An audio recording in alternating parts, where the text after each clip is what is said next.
Hello guys, welcome to another time from lesson on PD arrays, and this is gonna be a very quick lesson on PD arrays. We talked about this on module 1. We talked about PD arrays and essentially what it is. PD array simply stands for premium and discount arrays. Okay, so what I'm gonna do here is I'll just use the chart of USCAD to discuss the concept. So first what we need to do is we need to understand that price trades inside of ranges. Okay, the market is always constantly trading in the ranges. Now the question is, why is the market always constantly trading in ranges? The reason for this is that range or ranges creates a measure of valuation for an asset. So imagine the iPhone. I think the current iteration of iPhone is the next iteration of iPhone is 15. Yeah, it is 15. Now imagine iPhone 15 came out and iPhone said, okay, there's no official price for iPhone 15. Any amount you want to pay for it, you can pay for it, and that's how much we're selling it. What do you think would happen to the iPhone? What do you think would happen to the sales of the iPhone? Obviously it's going to be all over the place, and most likely companies are going to lose money because no one is going to purchase more than $1 probably if you can literally set the amount for the product you're selling. Okay, so that's the same concept that goes into range measurement for prices. So the reason why ranges are important to our prognostication of price, because they are a determinant for the measurement of the value of an asset. Okay, so this is what our typical range will look like. We have a classic swing guy, a bearish range, and the swing look here, and that's a classic range. Okay, so now just to revisit some of the range concepts, just to revisit some of the concepts we talked about on module 1 for PD arrays. So this is a short term eye or swing guy. This is a classic swing low, and this is also a bearish range. So now our range could be anything. It could be a bearish range, could be a bullish range, could be a consolidation. We don't care. Okay, as long as we can identify clearly a swing high and a swing low, we have ourselves a range. Now, for every trailing range, there is going to be 3 important distinctions. Just going to be a premium, just going to be a discount, and then there's going to be an equilibrium. Okay, so this is how you measure a range. The mean threshold of the range. So mean threshold simply means the average, right? The mean of the range. So call it the mean threshold. That's what we'll call the equilibrium of the trailing range. Now, what is the measurement of premium in our range? Anything above the mean of the range is measured as premium. So premium is anything, let's just actually all caps. Premium is anything above the mean of a range. Okay, and number 2, premium is, it is a measure, not the measure. It is a measure of the expensiveness of an asset. Okay, so the 2 key points here is that premium is anything above the mean of our range, which is the equilibrium. So we're going to label this equilibrium, and anything above that is premium, which is essentially above the mean of our range. And number 2 fact about premium, or number 2 statement about premium, is that premium is a measure of the expensiveness of an asset. Now let's go below the equilibrium of our trailing range. This is what we'll call discount. Okay, discount is anything below the mean of the range, and it is a measure of the cheapness of price. Okay, so it is a measure of cheapness of price, while premium is a measure of the expensiveness of price. Now, if something is expensive, if you held an asset that increased in value and was expensive, would you want to sell off the asset, or you want to hold on to it knowing that in the future the value of the asset could probably decrease? Probably going to want to sell it off, right? Because at the time you're holding that asset, okay, or at the time you're about to sell the asset, it is more expensive than when you bought the asset. So obviously you're making a gain. This is basic economics. You're making a gain on the asset you're selling off, because it's now more expensive in your hands than when you bought the asset. Now, if again, you can see Black Friday. I'm sure everyone listening to me right now, you know what Black Friday is. And you can see, like, during Black Friday, you can see all the insane sales are made because a lot of people want to purchase a product for a cheaper price than what it typically goes for. And that same concept I'm describing to you right now is also the same concept that goes into trading. Okay, so if we want to be a buyer, we only want to be a buyer at all times. At all times. We only want to be a buyer at the discount of a trading range. If we want to be a seller of an asset, it has to be above, meaning you cannot sell anywhere inside this. You're not selling, you're looking for buys, okay, because that's discount. Anything at discount, it measures the cheapness of an asset.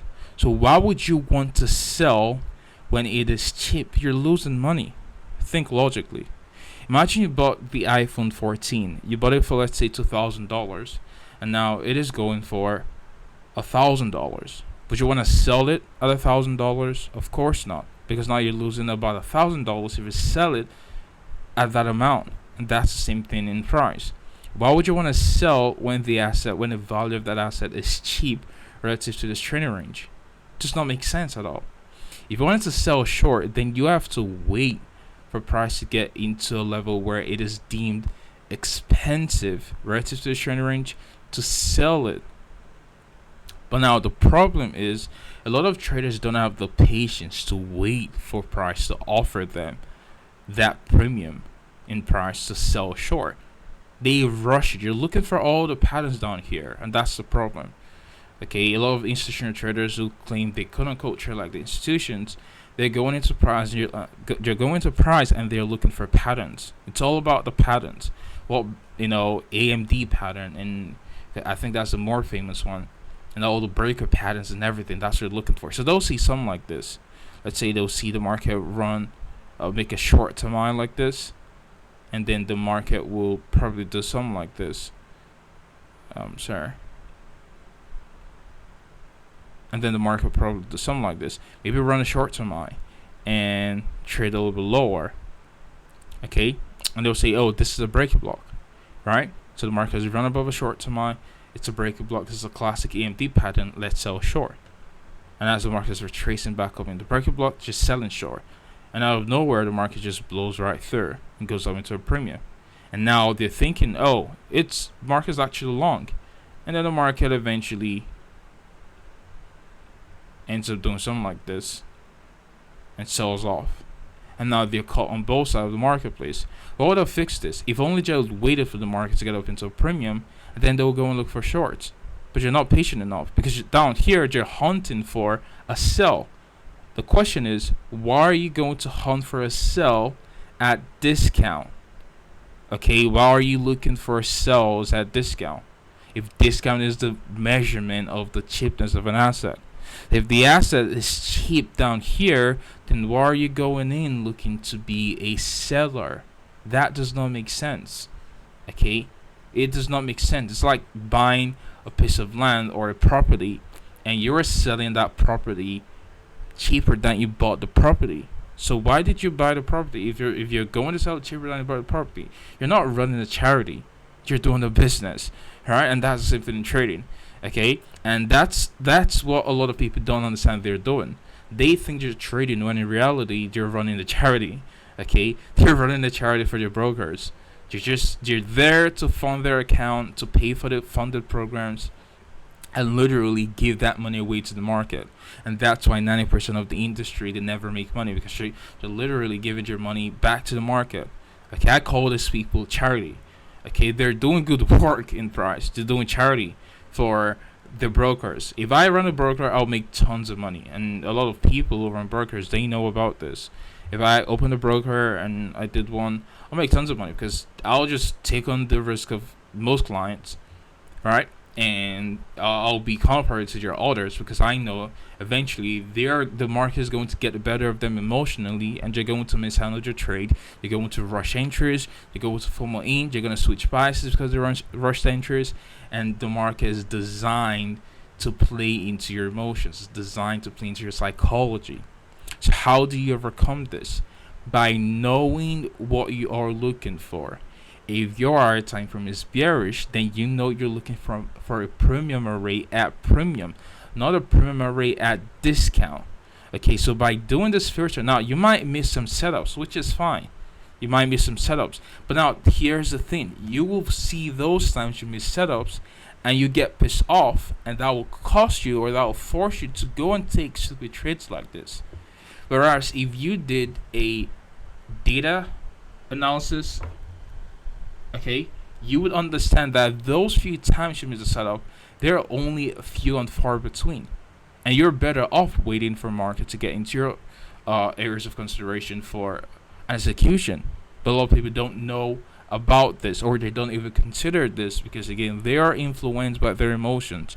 So I used to say, usually, if there's a Monday with no economic release, don't trade, because usually it's low probability. And always, almost every single month, there's always that one member on Discord who replies under my tweet and says, well, but you can see your typing. You can see this Monday, your stunt of volatility, and I made money, and this person made money. I'm like, all right, fine. And then next week, Monday with no economic release ends up being shitty, and I know they're losing money, but you're not saying anything on Twitter. It's only that one time they make money, they're coming on Twitter and they're bragging about it. Okay, the other time, the multitude of times where it never works out, you're not saying anything, and they are not self-aware enough to realize that if they just eliminated trading Monday out of their trading plan, Monday would not economic release out of the trading plan, they would have a far more better result. And this is where the market preys on a lot of traders. Okay, so let's look at actual candles or actual chart for premium versus discount. Again, I'm trying to make sure this lesson does not go too long.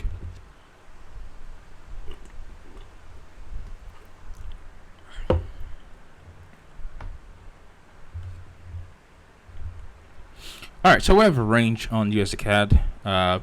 We have the range is high from 13th of October 2022 to range low from 15th of November 2022, and subsequent price action has been within the high of this range and the low of this range. So if I go out to a monthly time frame, the low of that range on the monthly, again, if you go back to that specific time, you would have seen us talk about the low forming there off of this monthly mitigation block. So let's identify that. So whenever I tell you to go reference a level, so you simply go to that specific week and look for the evening commentaries. Okay, so on the evening commentaries, you'll see us talk about the forecast of the market doing this. And let's go down to a daily time frame. So that is that monthly level there. You can see how we trade a little bit slightly through that monthly level. Let's see if we can find the mean threshold of that monthly mitigation block. So the mean threshold again just simply is the 50% of that mitigation block.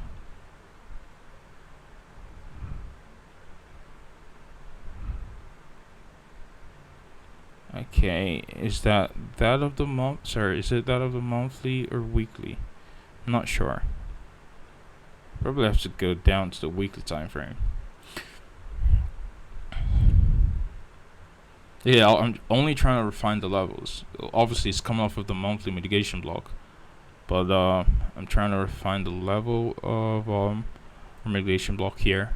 So you can see we have an up candle, and then we have another up candle here, but this candle is higher than this candle, so this is our mitigation block. So we're gonna take the high of that weekly mitigation block. Okay, and we're gonna identify our mean threshold.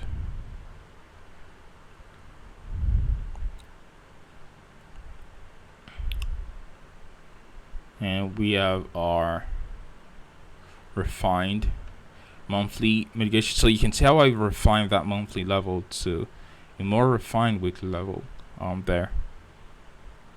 And here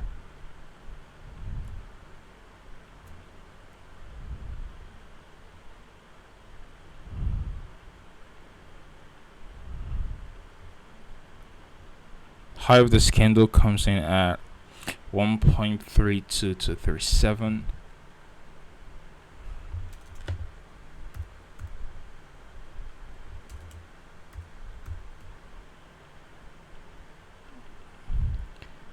And the low of this candle comes in at 1.32 to 67. Okay, so I think it's about 3 pips short of that breaker block. So you can see we have candles here. Market runs below that. This place is higher. This is a breaker block.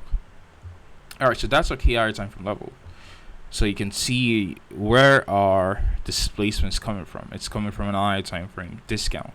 Okay, so we don't need all of this on our chart too. I just wanted to point that out. Now we have a high, which is the range we're defining. Okay, from this side to this low here. But now in this case, you don't use the wick of this candle.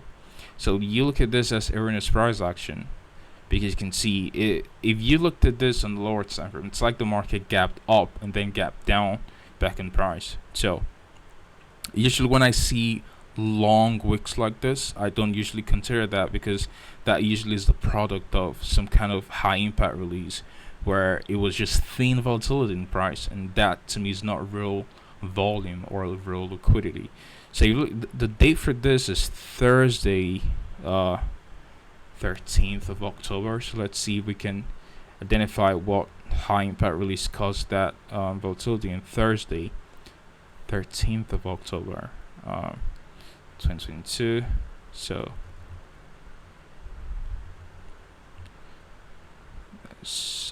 that's gonna be this week. Alright, oh, that was CPI actually. So this, as a result of CPI, and you can see what I was talking about, some major news release, and you know recently CPI has the same level of volatility as FOMC and NFP a lot of times. So you can see thin volume in price. This is what we call manual intervention by the central bank at high impact releases like this. So it's usually very thin volume. So I don't consider this as a real liquidity. So my range starts from the high of this candle, not this candle, high of this candle to the low of this candle. So we're going to define our range from this high here, and we're going to define the low of our range from that low there, and now we have our range defined.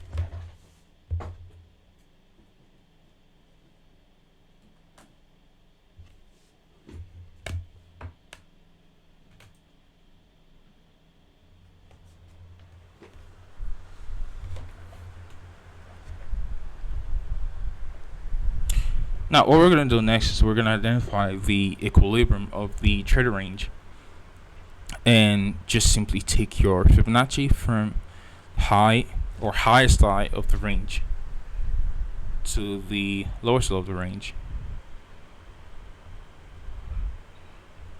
and this becomes our equilibrium or trader range. Okay, so now we have a measurement of expensiveness, aka premium. Let me type this out in this open space.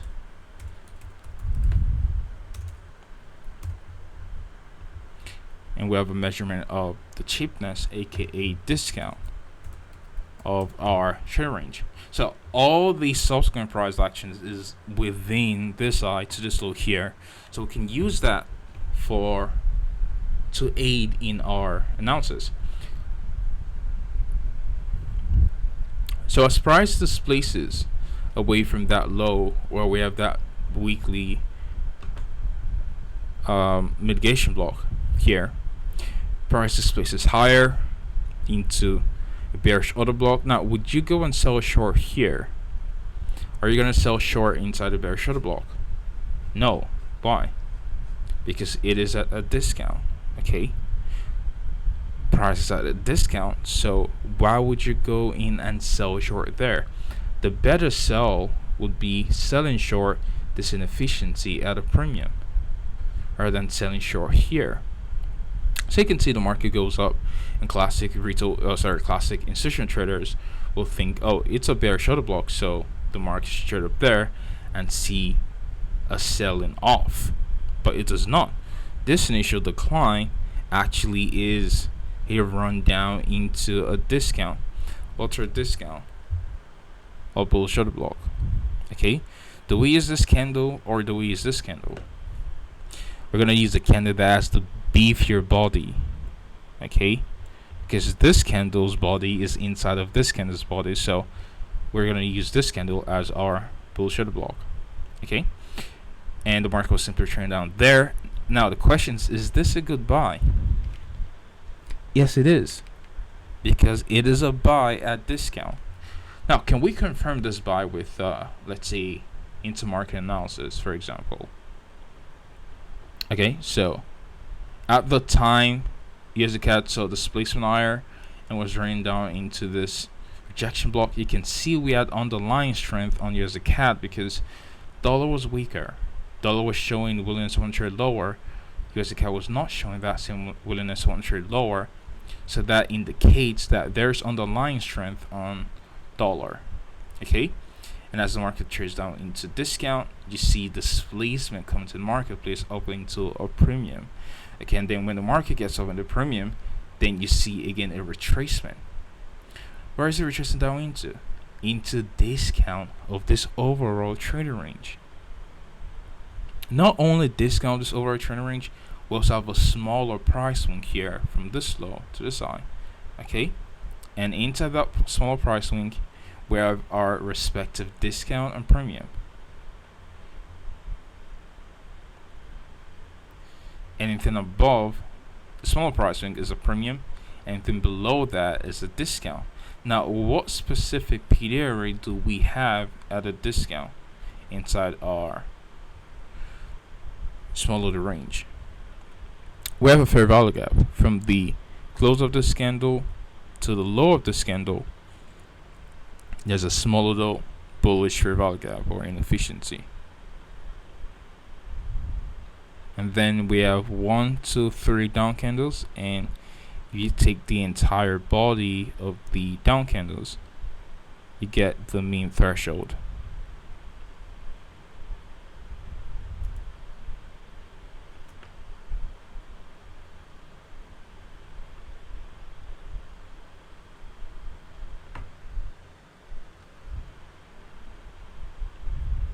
So now you have a confluence of discount range here, prices at discount of this range relative to this range.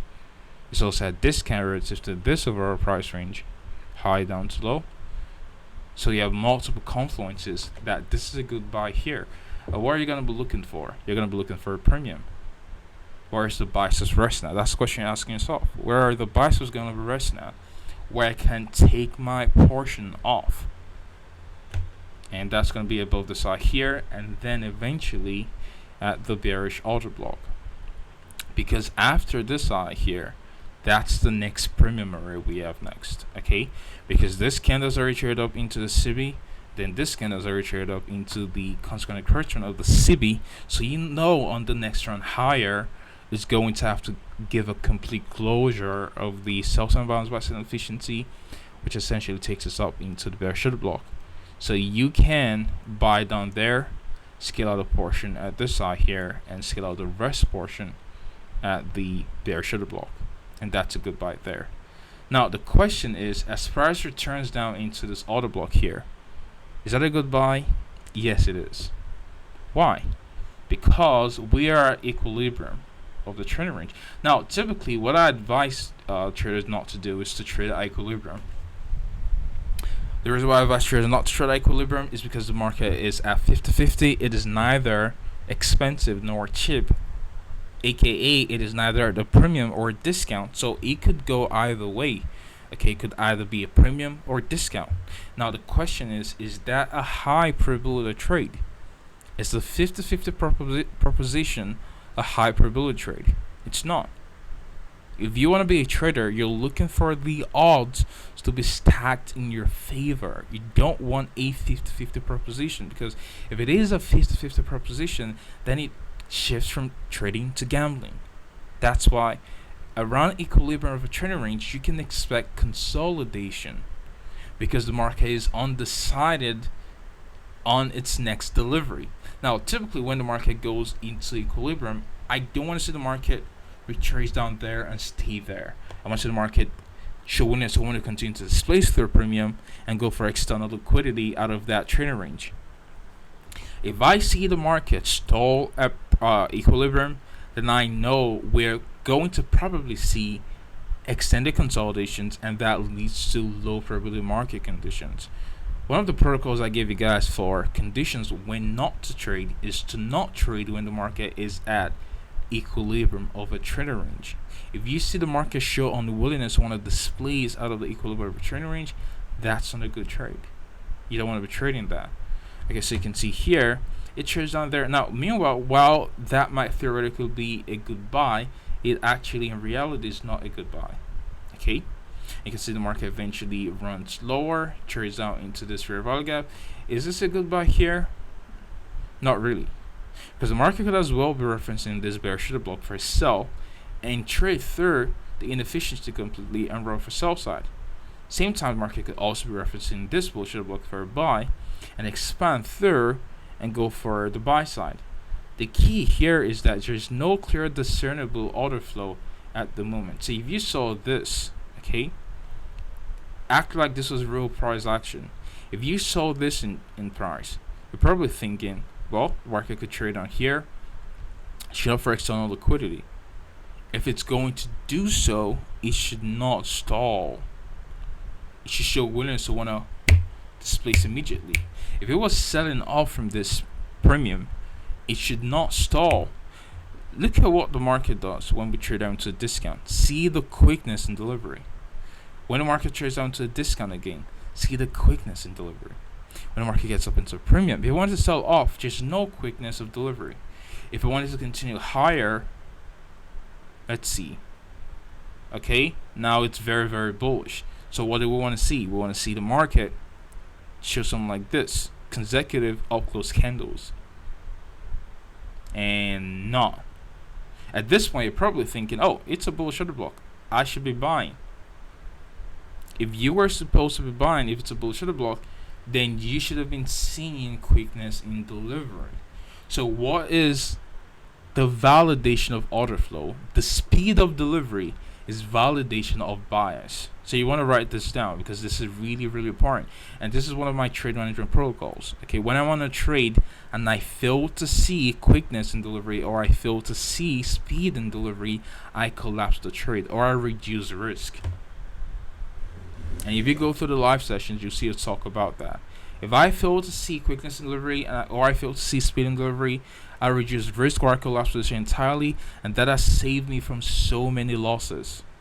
Because it gives me an indication that I'm probably not on side with order flow. Now, if there's no news on the horizon, then I know I'm probably not on side with order flow.